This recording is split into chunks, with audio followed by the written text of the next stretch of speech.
नमस्कार विद्यार्थी मित्रांनो, आज आपण पाहणार आहोत दिनदर्शिका यावर आधारित प्रश्न. तर पहिला प्रश्न, 23 मार्च 2026ला सोमवार हा दिवस आहे, तर 7 ऑगस्ट 2030ला कोणता वार असेल? तर पहा, सर्वात प्रथम आपल्याला ज्या दिवसाची वार काढायचा आहे तो वर्ष म्हणजे इथं 2030 यामधून जो आपल्याला ज्या दिवसाची तारीख दिलेली आहे तो वर्ष म्हणजे 2026 यामधून मायनस करावा, म्हणजे 2030मधून 2026 गेले, 4 राहिले.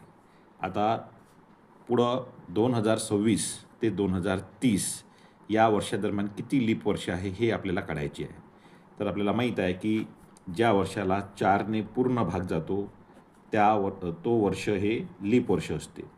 तर 2026 ते 2030 यामध्ये 2028 या एकाच वर्षाला 4ने पूर्ण भाग देतो, म्हणून यामध्ये फक्त एक लीप वर्ष आहे, म्हणून आपण तो एक इथं लिहून घेऊ.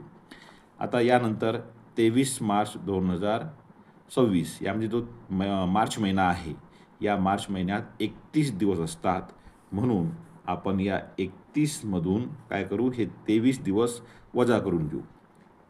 म्हणजे 31मधून 23 गेले, आपले दिवस राहिलेले आहेत 8 दिवस. आता पुढं पहा, आपल्याला 7 ऑगस्टची तारीख काढायची आहे, म्हणजे 7 दिवस ऑगस्ट महिन्याचे हे आपल्याला काउंट करायचे आहे, म्हणून 7 ऑगस्ट या तारखेतील आपण 7 दिवससुद्धा काय करू, काउंट करून घेऊ. आता मार्च ते ऑगस्ट या दरम्यान एप्रिल, मे, जून आणि जुलै हे सुद्धा महिने येतात.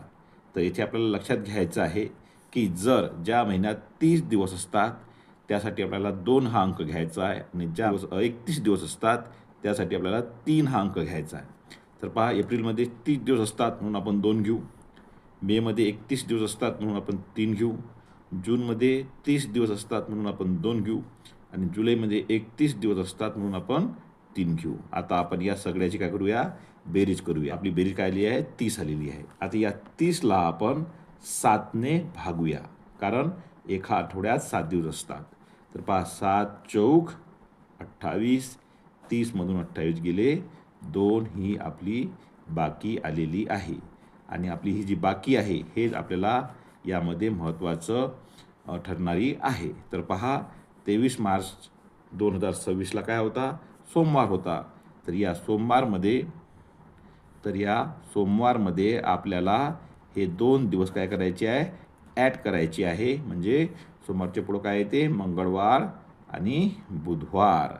म्हणजेच आपल्या त्याने जे विचारलेलं आहे की 7 ऑगस्ट 2030ला कोणता वार असेल, तर 7 ऑगस्ट 2030ला बुधवार हा वार येईल.